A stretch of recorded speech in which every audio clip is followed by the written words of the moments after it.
everybody, welcome back to my channel. Maverick's here with me today to talk about sleep training. Sleep training!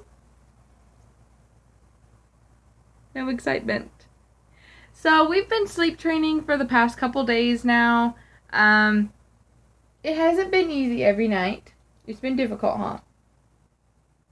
He gets really fussy and doesn't like to go to sleep.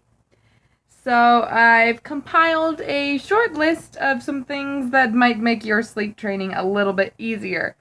If your sleep training is just going to bed the same time that you do, just in a separate bed, then it might be a little bit different. But I'm trying to get him to go to sleep on his own. He's 5 months old, so, I mean, we're starting out a little bit easier because he's still a little one. But, I'm going to be going to stay with some family pretty soon, which means a smaller bed, and we don't have room for me, Brandon, and Maverick, so we gotta sleep in a playpen, huh? Yes, we do.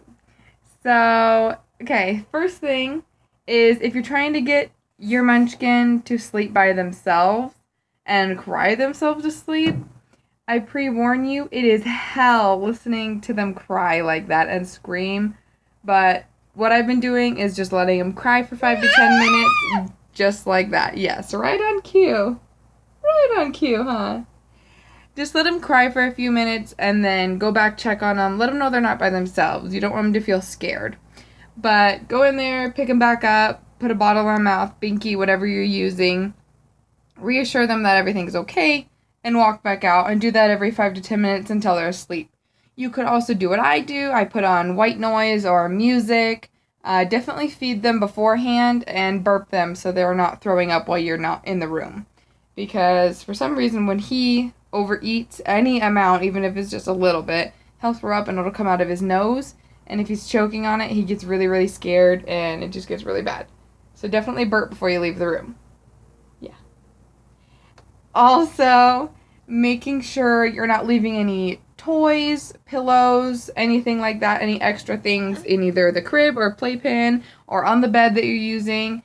If your munchkin's laying on the bed, definitely what I do is build a barrier around the bed so that way they're not rolling anywhere, because he's recently learned how to roll around all over the place.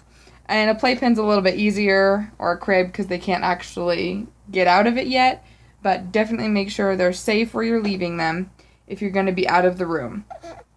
Another thing is if you're sleep training and they're crying and crying and crying and you're trying not to leave the room, it can get extremely frustrating. So definitely, if you get too overwhelmed with it, have someone else come in and help you. If you're doing it by yourself, it's a little bit difficult, but you can always put them in a safe spot, in a co-sleeper if you have a little mini co-sleeper. Leave them in their crib, anywhere they're safe, and leave the room. Because it is a lot better to leave them in their crib for a few minutes by themselves while you go regroup yourself and make sure you're not frustrated rather than accidentally hurting the baby.